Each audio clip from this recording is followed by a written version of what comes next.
બોલે બેટા. કાકા એક પ્રશ્ન પૂછું? બોલે બેટા, શું પ્રશ્ન હતો? કાકા એકવાર એક હાથી હતો અને એની સામે 11 કેળા રાખ્યા. ઈ 10 ખાઈ ગયો, એક નો ખાધું. બેટા એની ઈચ્છા નહીં, એને ખાધેલું હતું. ના, ખોટો જવાબ. એક કેળું પ્લાસ્ટિક નું હતું. એક હજી પ્રશ્ન. આગળ 11 કેળા હાચા હતા તોય હાથીએ નો ખાધા. કેમ? બેટા એ બધાય કેળા પ્લાસ્ટિક ના હશે. ના, આગળ હાથી પ્લાસ્ટિક નો હતો. કાકા હજી એક પ્રશ્ન. એ હારમાં જલ્દી બોલ. કાકા આગળ હાથી હાચો હતો અને કેળા હાચા હતા તોય નો ખાધા. કેમ? બેટા હાથીએ પાણીપુરી ખાધેલી છે, એનું પેટ ભરેલું હોય છે. ના, આગળ મેં ટીવીમાં હતા કેળા. હાથી ભારે હતો. હારું હાલ બેટા, હું મેકું છું, મારે કામ છે. કાકા એક છેલ્લો પ્રશ્ન.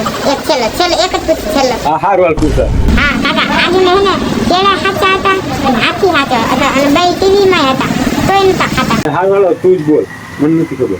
ઈ હે ને બે અલગ અલગ ચેનલમાં હતા.